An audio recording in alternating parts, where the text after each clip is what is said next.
আমরা একদম main station রেখে আমরা চলে আসছি এখন ভুল রাস্তায়। দেন আমরা এখন আছি ট্রেনের রাস্তায়।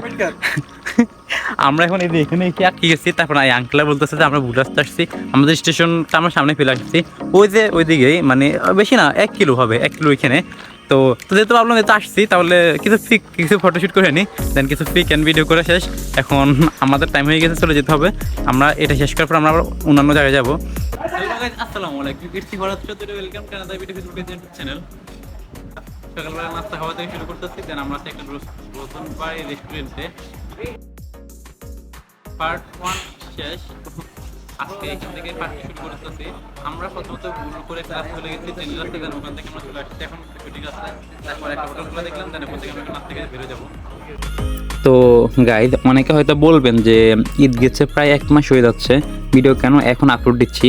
তাদেরকে বলি আসলে ফিলিস্তিনের যে অবস্থা যাতে আপনারা ভালো করে জানেন, নিউজ ফিডে ঢুকে জানেন তাদের নির্মম অবস্থার জন্য। নাস্তা খেতে ঢুকার পর আমাদের পাশের কেবিনে কয়েকজন ভাইকে দেখতে পাই যারা অনেক মজার, অনেক ফানি। তারা আমাদের সাথে অনেক মজা করেছে, আর আমি তো তাদের পাশে বুঝতেই পারি না। 3টা বললে 1টা বুঝি, মুজাহিদে বুঝেতে, তারপর সে আমাকে বুঝাই দেয়।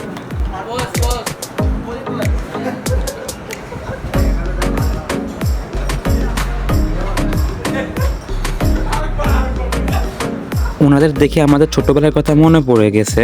যেমন ছোটোবেলা আমরা কী করতাম, একজনের চিপস, চকলেট, মানে হাতে খাবার যেটা দেখতে ওইটা নিয়ে দৌড় দিতাম বা কে নিয়ে যেতাম।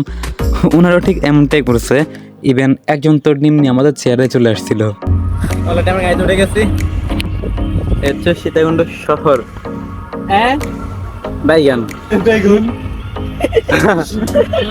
আমরা যাচ্ছি এখন সীতাকুণ্ড হিলের দিকে, পাহাড়ের দিকে।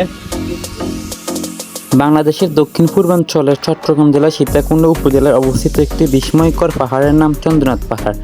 এটি শুধু একটি প্রাকৃতিক সৌন্দর্য বেষ্টিত পাহাড়ই নয়, বরং শতাব্দীর পুরনো ধর্মীয় তীর্থ, রহস্যময় লোককাহিনী ও আত্ম অন্বেষণের এক পবিত্র স্থান। চন্দ্রনাথ পাহাড় অবস্থিত চট্টগ্রাম শহর থেকে প্রায় 35 কিলোমিটার দূরে, সীতাকুণ্ড বাজারের পূর্ব পাশেই। এর উচ্চতা প্রায় 1152 ফুট 350 মিটার, যা এই অঞ্চলের একটি অন্যতম উঁচু পাহাড় হিসেবে গণ্য করা হয়।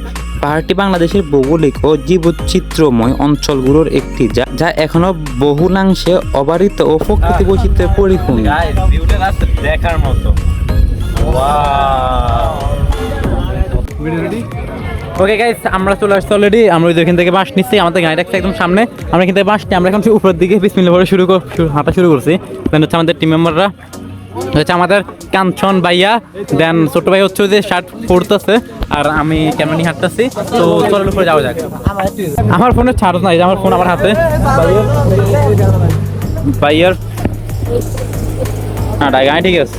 তো চলেন উপরের দিকে যাওয়া যাক। আমরা আস্তে উপরের দিকে উঠি।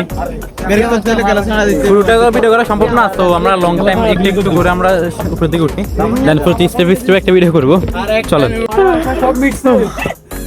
হ্যাঁ হ্যাঁ হ্যাঁ একদম, আমার বাবা সব শখ মিটে গেছে। সাইসে ক্যামেরাটা ঘুরান তো। মানিক আসিস নাই, খুব ভালো করছিস ভাই। খাওয়া দাওয়া অব্দি ঠিক ছিল, বাট পাহাড় আতে ছোট মানুষ ডর কি করতে আনলে জানে কিভাবে। হ্যাঁ, তারপর যখন এগুলো উপরে উঠতে পারে বা চলাচল করতে পারে এর জন্য রাস্তার মতো করে তারপরে যে ফাঁকা করে দিচ্ছে আর কি, যাতে মানুষ সুবিধা হয় উপরে যাওয়ার জন্য। সামনে ও আন্টি সামনে। আপনারা কোন জায়গা থেকে আসছেন? কুমিল্লা। ও পাশের জেলা আমাদের লক্ষ্মীপুর। লক্ষ্মীপুর একটা প্রাইভেট জেলা। কেন মধ্যে এটা সবাই চিনে না। হ্যাঁ, বাচ্চার অবস্থাটা দেখেন, ওরা অবস্থাটা দেখে সরো। ইটস তো ভেরি ডিফিকাল্ট। আল্লাহ অবশ্য পারবো, ডোন্ট ওয়ারি। মনে জোরে সবচেয়ে বড় জোর। যদি আমি কথা বলতে হচ্ছি। চন্দ্রনাথ পাহাড়ের ফোর্টটি পাহাড়প্রেমী ও ট্রেকারদের জন্য একটি উপভোগ ট্রেল। সবুজ ঘন ঘন বন, বাঁশঝাড়, বনলতা গুল্ম আর পাহাড়ে ফুলে ঘেরা পুরো পথ যেন প্রকৃতির এক চিত্রশালা। পথের মাঝে মাঝে দেখা মেলে জিরিপথ, ছোট ঝর্ণা, শিলা পাথরের গায়ে শেওলা জমি তৈরি হওয়া প্রকৃতির প্যাটার্ন।